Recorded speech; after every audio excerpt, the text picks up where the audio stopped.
Ready na ang aking mga assistant na magandang lalaki. Mag-unbox tayo, sama namin kayo. Okay, sige, buksan natin. Ito, amoy bago talaga. May guide na. May guide na. Yan yung guide, pakita natin lang. Yan yung guide sa mounting, ano? Ayan, hindi na kayo mahirapan na maghula pa ng sukat kasi yun. Pag in-unbox nyo, meron kayo makikitang mounting bracket. Tapos manual. Yung mga bolt niya. Mga bolt niya. Expansion bolt. Ito ang dongle. Okay, sige. Dongle. Tapos meron din mounting bracket dito. Ganda ng pagkabalot, ano? Safe na safe.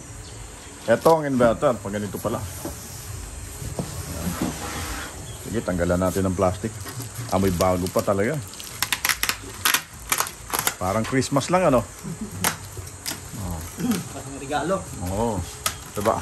By the way, ito yung kauna-unahang model na kami ang naunang nag-review, ano? O magre-review. Sponsored by Photonergy. Maglalagay ako ng link. Available din po sa amin to. Kung bibili kayo, napaka-affordable. Half price po ito ng Gen 2 na 12 kilowatt.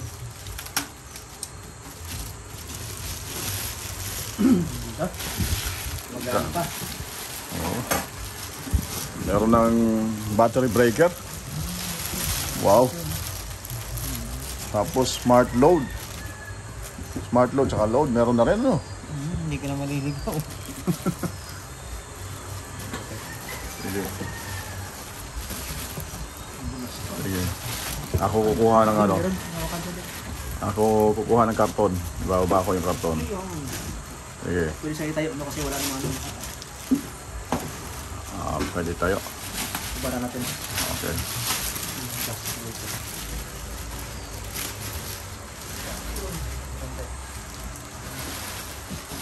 Na! I-reveal na! Tingnan natin kung ang ka-slim sa side. Wala pang isang tangkal, no? 15 cm siguro to. Oo. 15? 15 cm lang. Yung lapad. Lapad, 53 ata. 53 sir. 53 ang lapad. Yung height.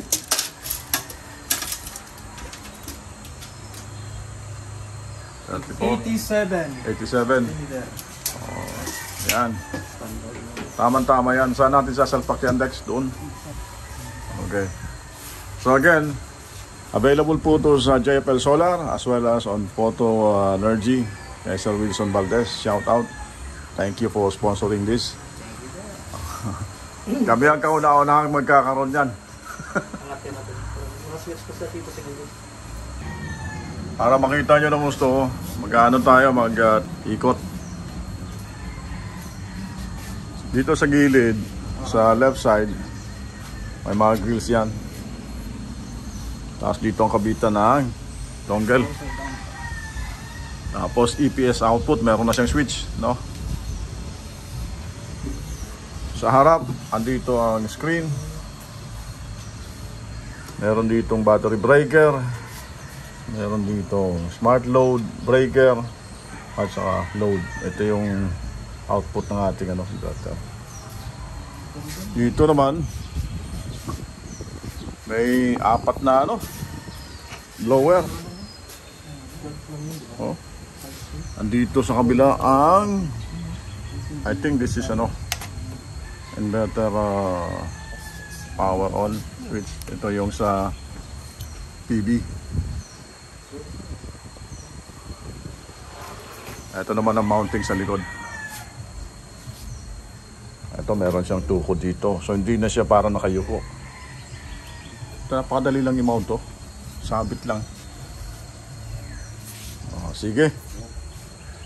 Papakita rin namin sa inyo paano mag-mount. Naipakita ko sa inyo yung gilid, sa likod, harap. Ngayon naman sa ilalim, ganito yung tsura niyan. Yan. Ano nyo lang to, ipupush nyo lang to. Pag pinos nyo to, angat yung isa. Tapos gaganunin lang. Mag-iingat lang kayo dahil mag-iiwan to ng medyo matalas sa gilid. Yan, matalas to.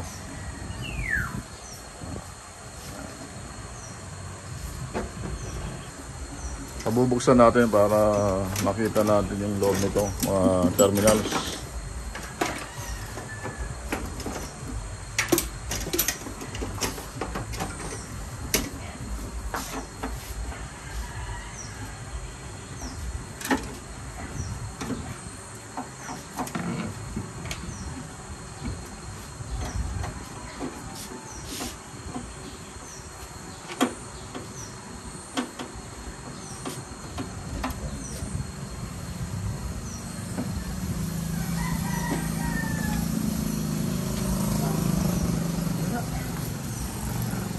Yun. So simulan natin sa battery. Yung battery, dalawang terminal na positive. Ang recommended nito ay dalawang 35mm na positive, dalawang 50mm. So pwede kayo magdalawang 50mm dito para sigurado kayo. So ang gagamitin namin ay dalawang set din ng kable. CT sensor, pag nagpa-parallel kayo ng ganito, dalawa. Battery communication, CAN. Ito ay normally open, normally close. Sa ano to? Dry contact para sa generator. Meron dyan. May 12 volt supply din. No? Ito ay smart load, gen port, grid. Ito naman, disuksok lang yung ating PD. 1, 2, 3, 4. 4 na strings. Papakita ko sa inyo ang data sheet nito. Isolator switch para sa PD array. So yun nga, tatanggalin lang to. Ano lang dyan. Mababa lang nito, IP20. Kaya wala siyang ganon. IP20, yung nila, IP65 yung Gen 2 yata. Okay. Pero hindi naman to nakabilad sa labas Dito naman siya, safe naman siya dito sa paglalagyan. Harap ng opisina.